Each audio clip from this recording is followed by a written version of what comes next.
नमस्कार दोस्तों, स्वागत है आपका हमारे चैनल पर जहां हम हिंदी संस्कृति और सनातन धर्म की गहराइयों में उतरते हैं। आज हम बात करेंगे एक ऐसी कथा की जो सत्य की शक्ति को दर्शाती है। सत्यकाम जाबाल की कथा। ये कथा छांदोग्य उपनिषद से ली गई है, जो सनातन धर्म के प्रमुख ग्रंथों में से एक है। इस कहानी से हमें सीख मिलती है कि सत्य ही सबसे बड़ा धर्म है, और ये हमें बताती है कि ब्राह्मण कौन होता है, जन्म से नहीं बल्कि गुणों से। तो आराम से बैठिए और इस प्रेरणादायक कथा का आनंद लीजिए। अगर आपको पसंद आए तो लाइक, शेयर और सब्सक्राइब करना ना भूलें। चलिए शुरू करते हैं। दोस्तों, सबसे पहले थोड़ा सा बैकग्राउंड समझते हैं। उपनिषद वेदों का अंतिम भाग है, जिन्हें वेदांत भी कहा जाता है। ये ग्रंथ आत्मा, ब्रह्म और जीवन के गहन रहस्यों को उजागर करते हैं। छांदोग्य उपनिषद सामवेद से जुड़ा है और इसमें कई शिक्षाप्रद कथाएं हैं। सत्यकाम जाबाल की कथा इसी उपनिषद के चौथे अध्याय में वर्णित है। ये कथा हमें बताती है कि सनातन धर्म में सत्य का क्या स्थान है। भगवान कृष्ण ने गीता में कहा है, सत्यम तपः श्रुतम। सत्य, तप और श्रुति ही जीवन के आधार हैं। अब आइए कथा की ओर बढ़ते हैं। प्राचीन काल में उत्तरी हिंदुस्तान में जाबाला नाम की एक गरीब लेकिन धर्मपरायण स्त्री थी। उसका सत्यकाम नाम का एक पुत्र था। जाबाला दिन भर कड़ा परिश्रम कर अपना तथा अपने प्रिय पुत्र का पेट भरती थी। जाबाला गरीब होते हुए भी बहुत प्रामाणिक थी। उसने अपने पुत्र को भी सदा सत्य बोलना सिखाया था। उसने उसका नाम भी सत्यकाम रखा था। सत्यकाम के अतिरिक्त जाबाला का कोई नहीं था। सत्यकाम को देखकर वो सब कुछ एक क्षण के लिए भूल जाती थी। जाबाला एक दासी थी जो विभिन्न घरों में काम करती थी।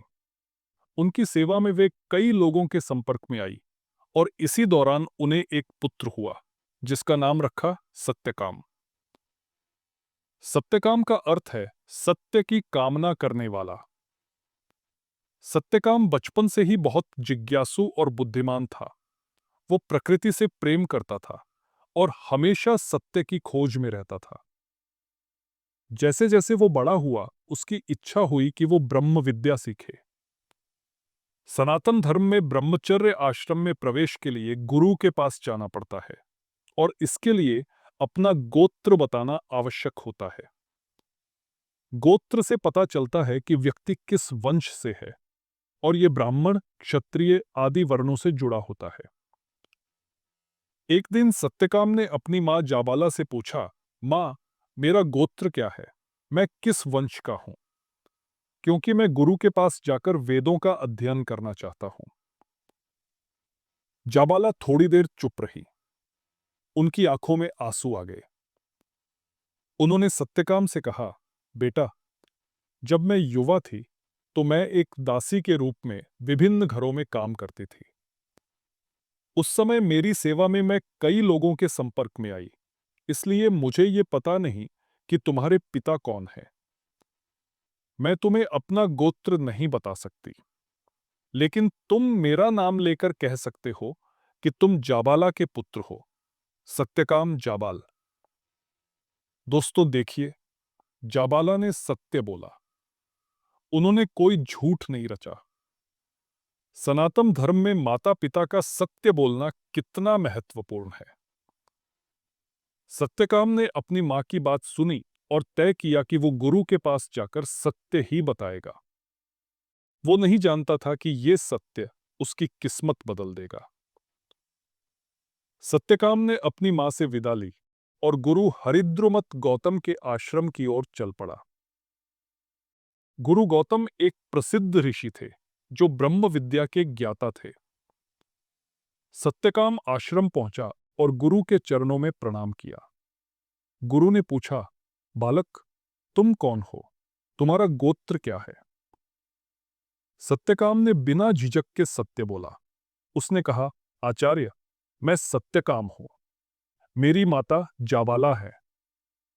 जब मैंने उनसे अपना गोत्र पूछा तो उन्होंने बताया कि युवावस्था में वे दासी थी और विभिन्न घरों में काम करती थी, इसलिए उन्हें मेरे पिता का पता नहीं।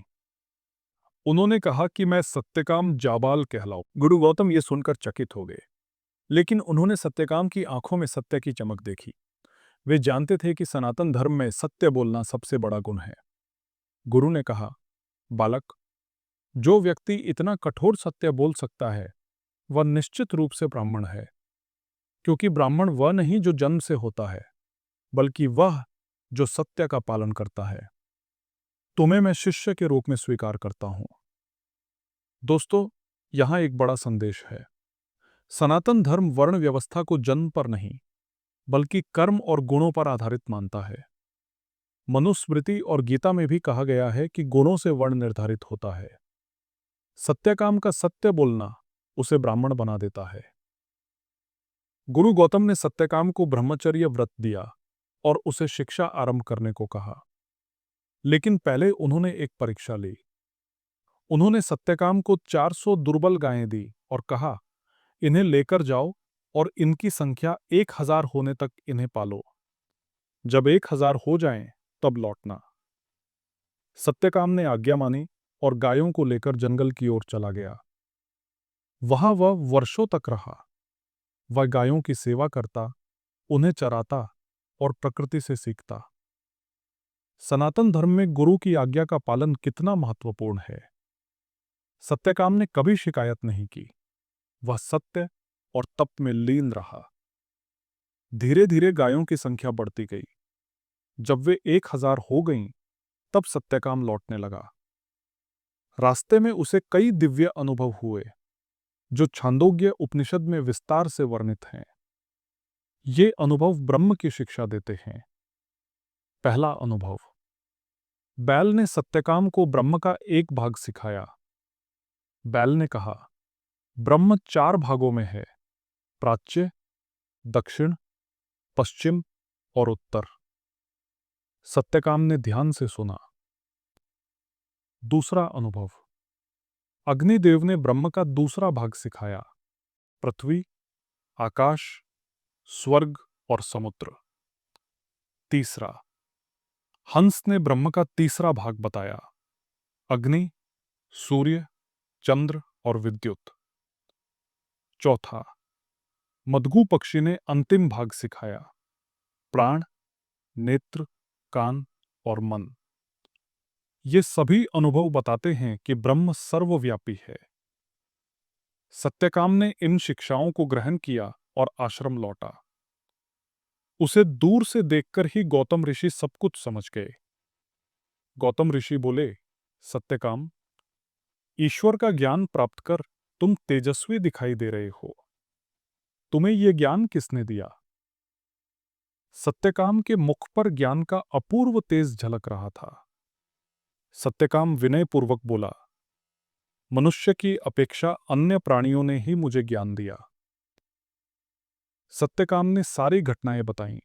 गुरु प्रसन्न हुए और बोले, तुम्हें प्रकृति ने स्वयं शिक्षा दी है, परंतु भगवान, आपके मुख से वह ज्ञान पुनः सुनने की मेरी इच्छा है।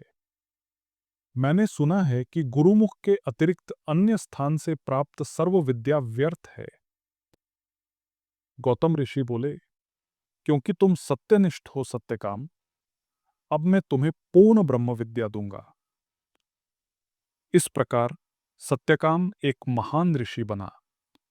उसने कई शिष्यों को शिक्षा दी और सनातन धर्म का प्रचार किया। दोस्तों, इस कथा से हमें कई महत्वपूर्ण सीख मिलती हैं। पहली, सत्य बोलना कभी हानि नहीं पहुंचाता। सत्यकाम ने सत्य बोला, जो सामाजिक रूप से कठिन था, लेकिन इससे वह ब्राह्मण कहलाया। दूसरी, ब्राह्मण या कोई वर्ण जन्म से नहीं, गुणों से होता है। सनातन धर्म समानता सिखाता है। जैसा कि ऋग्वेद में कहा गया है, एकम सद विप्रा बहुधा वदंती। सत्य एक है, विद्वान उसे विभिन्न नामों से पुकारते हैं। तीसरी, गुरु की आज्ञा का पालन और प्रकृति से सीखना। सत्यकाम ने गायों की सेवा की, जो गो सेवा का महत्व दर्शाती है। सनातन धर्म में गौ को माता माना जाता है। चौथी, ब्रह्म सर्वत्र है। कथा के दिव्य अनुभव हमें बताते हैं कि ईश्वर हर जगह है, पशु, पक्षी, अग्नि में। ये अद्वैत वेदांत का आधार है। आज के समय में जब झूठ और धोखा आम है, ये कथा हमें प्रेरित करती है कि सत्य का मार्ग अपनाएं,